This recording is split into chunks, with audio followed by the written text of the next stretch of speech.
Hi everyone, this is Neel Raithatha, consultant, audiologist and director of earwax. Thank you for joining me in my latest video using the iClearScope endoscope. And here we have a patient who jokingly told me that she has 44 years worth of earwax in her ears. And the reason why she said that is that for as long as she can remember, she's always been advised that she's got occluding earwax in both ears, but hasn't ever had it removed. However, recently she's been experiencing some giddiness, and sometimes earwax can cause giddiness or vertigo. Not always, but it is a potential trigger. So her doctor really advised her to have this removed. So she visited, and we're just commencing with the left ear first. This left ear was the ear that she's been experiencing more oral fullness and reduced hearing. However, the right ear where she had a really hardened plug of wax, and I think the reason why she potentially found it more debilitating in this left ear is because there was a lot of wax directly on the eardrum, whereas in the right ear, although there's potentially more earwax, it wasn't impacted against the eardrum. I've just instilled some medical grade olive oil, and where I position the endoscope, because I'm having to stretch open this patient's ear canal because it's quite a narrow entrance, there's just a few hairs there, so you can probably see it's just occasionally impeding the magnifying lens of the endoscope. And what we're trying to do is just take this off the canal wall. It's really embedded. It's been there for a while, and I've got some still images, and you'll just see how dark the wax is. I don't think it actually gives it justice how dark the wax, although it is very dark on screen now, but when you take a still image you can really see the difference. I put it against a white background as well.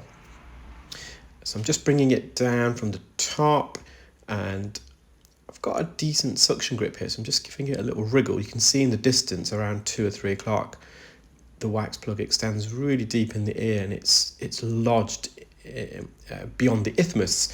So an isthmus is a narrowing. It's not only used in healthcare or medicine, but in other walks of life. And our ears have two distinct narrowings anyway. The first one is the juncture between the first and second bend.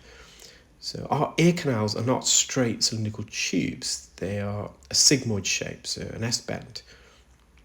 And the first bend is about 0.5 centimetre in the ear canal, and the second bend is a further 0.5 centimetre or so beyond that. And it's in between that first and second bend where the ear canal is extremely narrow, and then once we approach the eardrum about half a centimetre away, the ear canal narrows once again. Therefore, to gain access in this patient's ear, what we're actually doing, I'm using, because this is the patient's left ear, I'm using the right-hand side of the endoscope almost as a door stopper, a leverager, so almost like a crowbar really. I'm pushing this against the first bend. And when you push the first bend to the right, you somewhat straighten the ear canal, and you also dilate it. You distend the ear canal, make it wider so we can then insert the instruments. Once we got into this patient's ear, so it's quite a decent size ear canal, but it's just the entrance, more so in their right side, and you will see that.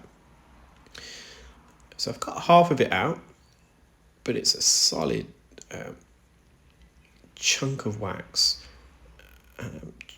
Again, I've got a decent suction grip here. I'm trying to roll it down from the top, and somewhat mobilized it, and I'm going to slowly come away. I don't want to come away too quickly because I could lose that suction grip, but some of that wax is broken free, so we're going to go back in.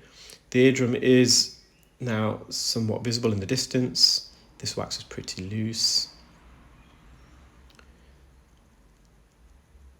And so the wax to the left, so anteriorly, so to the front part of the ear canal, that's quite deep, and I suspect some of it is directly on the eardrum. But if you look at this segment of wax here, it's deceptively long. It's almost like a log. I'm slowly angling it upwards to get it out of that inferior recess. Now that I've got it out, I'm going to slowly once again come away, but I think the plug broke away again, so that posterior, so the back part of the eardrum, is now fully visible. Again, I'm gonna lift this up to get it out of the inferior recess. So the inferior recess is a little trench or basin just in front of the eardrum, and wax can get lodged in there. So to remove that, you're having to come over that trench. So you almost have to angle the wax upwards.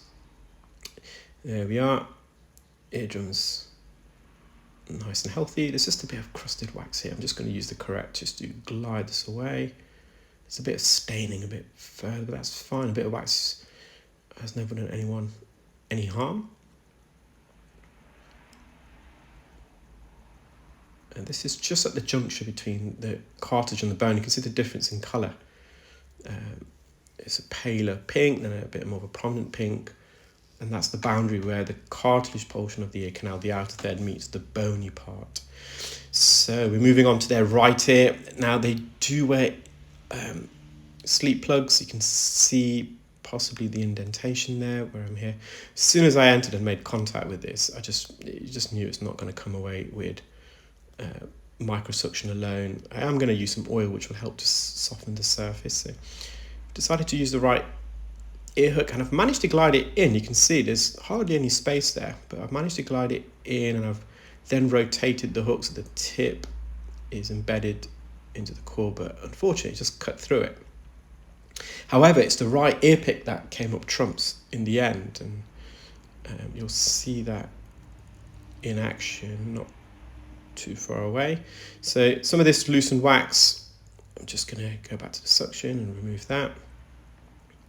I think I've just put some oil in. Now that we've cut away some of this wax, it allows some of the oil to penetrate deep into the ear. We've also removed some of the wax from the posterior canal walls, so the back part. Again, it will allow some of the oil to seep through and lubricate the ear canal.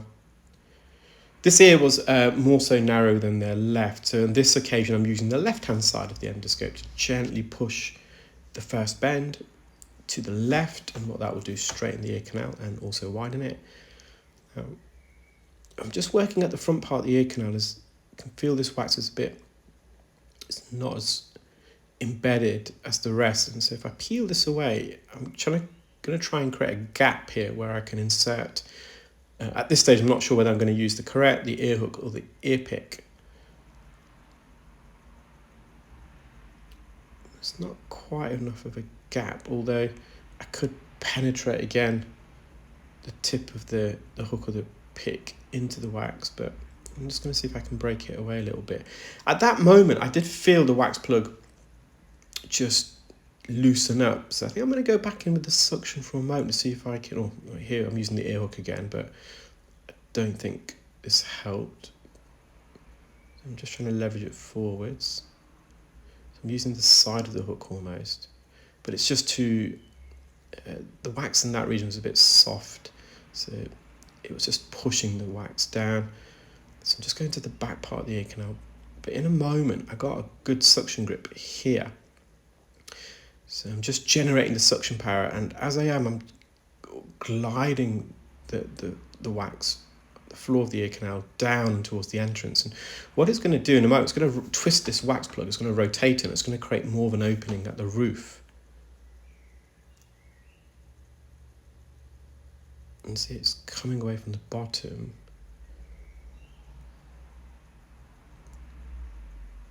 So I'm just applying a bit of pressure, but it's created a gap there. And that's going to be enough for me now to use the ear pick. Now, when I first designed the ear pick, I assumed that it's more likely going to cut through the wax, just like the ear hook did initially, than the ear hook itself. However, the more I'm using the ear pick, it tends to not cut through the wax as much. So I'm slowly just pushing this bit down just to see how deep this plug is. And you can just about see the top part of the eardrum there. And I'm going to re-enter. I'm going to glide in at the roof of the ear canal. Much more. I could have used the ear hook at this stage, but I had the ear pick in hand, and so far it was working well. And this is the key. I didn't want to come away too quickly, so I'm coming away really, really slow. If I come away too quick, it's likely it's going to cut through, and possibly that's probably what I may have done initially with the ear hook. So slowly does it, And this is leveraging forwards. And it's now more or less fully mobilized. There we are. But it gets trapped at the entrance, so it's really narrow. So this plug of wax is probably ×2 the diameter of the patient's entrance. So I just want to see if I can get the ear hook in again, but it's not as effective this time. So eventually I do remove it with the hook. I think it may, no, I thought it may cut some of this away. So the tip of this wax was actually visible with the naked eye. You can see the entrance is extremely, what I call a slit entrance.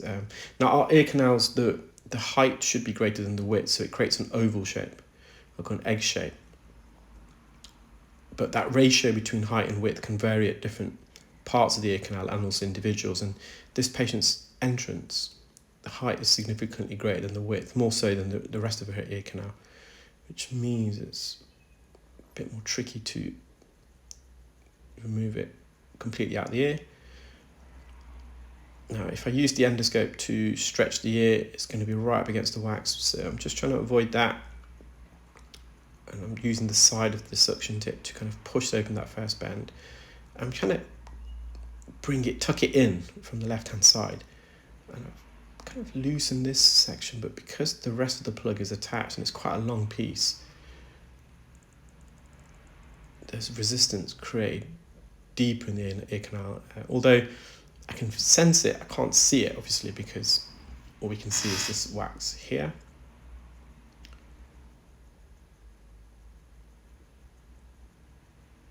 So I'm just going a bit higher up to see if I can get a better suction grip.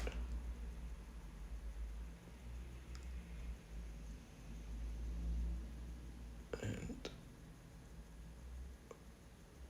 almost there, but if I persisted, I'm pretty sure it would have come away, but I am going to use the ear hook, I'm sure. What I want to do is get in and behind. So I'm going to the back, I'm gliding over the top now, and I'm going to get in and behind and slowly bring this forwards. Again, I don't want to come away too quickly, because if I do, there's a risk it just dissects the wax plug. There we are. And that's the patient's eardrum, which is nice and healthy. You can see it's more circular, deeper in the ear, whereas the entrance is quite slit. I think that was that plug I just removed at the end. It's pitch black, and then that's the majority of the wax. Some of the wax got suctioned up the suction probe. Well, I hope you enjoyed that video, guys. Take care, keep well, and speak soon. Bye.